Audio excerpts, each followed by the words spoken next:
Pakistan's Chief of Army Staff, Field Marshal Asim Munir, praised the country's political leadership for its strategic foresight during the recent military operation, Marka-i-Haq, which led to a decisive victory over India in Operation Bunyana Marsus. The operation ended with a US-brokered ceasefire following intense cross-border conflict. Munir was promoted to Field Marshal, the highest rank in the Pakistani military, at a ceremony attended by President Asif Ali Zardari and Prime Minister Shehbaz Sharif. This is only the second time the rank has been awarded in Pakistan's history. At a military-hosted dinner, Munir highlighted the critical role played by political unity, inter-services coordination, and public resilience. He commended Pakistani scientists, engineers, diplomats, and the youth for countering India's disinformation efforts, calling them steel wall against propaganda. The event underscored national unity and the contributions of all sectors in ensuring military and diplomatic success. On the development front, Sindh Chief Minister Syed Murad Ali Shah met with a World Bank delegation to launch the $270 million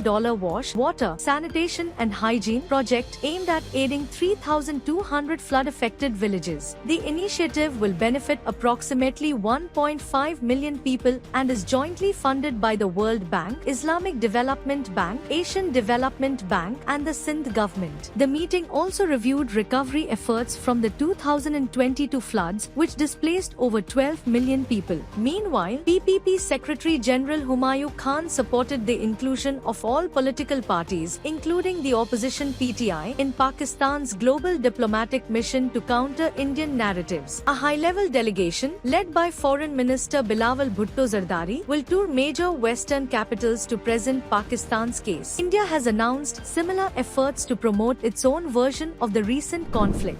Ukraine said at least 15 people were injured, including 2 children, in one of the largest combined drone and missile attacks on Kyiv since the war began. The overnight assault damaged multiple apartment blocks across 6 districts of the capital. According to Ukraine's Air Force, Russia launched 14 ballistic missiles and 250 long-range drones, mostly targeting Kyiv. The attack followed Ukraine's recent drone campaign inside Russia, prompting Russian Foreign Minister Sergei Lavrov to vow retaliation. Meanwhile, Russia and Ukraine exchanged 307 prisoners each on Saturday, part of what's expected to be the largest swap since their war began over 3 years ago. This exchange, which aims to free 1,000 prisoners on each side over 3 days, came just hours after the devastating strikes on Kyiv.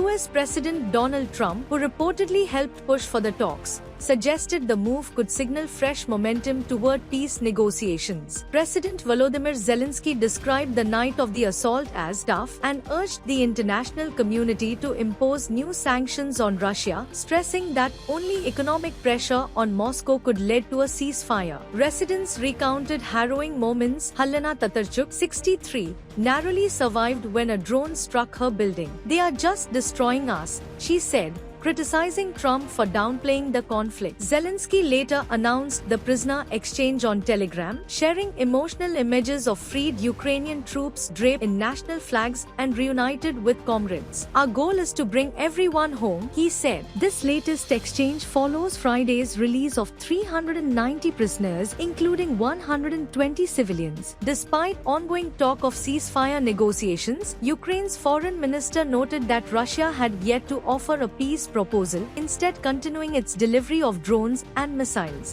Nonetheless, talks that led to the deal were held in Istanbul on 16th May. Brief, but potentially pivotal, hinting at renewed diplomatic efforts in the shadow of continued violence. Meanwhile, Moscow claimed advances in Donetsk and Sumy, though these reports could not be independently verified. At least 15 Palestinians were killed across Gaza as Israeli airstrikes intensified, hitting residential areas and crowds waiting for aid. In Khan Yunis, a family of 4 was killed in a pre-dawn strike, while hospitals like the European and Al-Awda remain under direct fire, leaving health workers and patients trapped. Civil defense officials described scenes of devastation, with strikes also targeting ambulances. The Israeli military claimed it struck over 100 targets in 24 hours, including alleged rocket sites and tunnels. Humanitarian conditions continue to deteriorate. Gaza's health ministry reported 300 miscarriages linked to food shortages, with at least 58 people dying from malnutrition.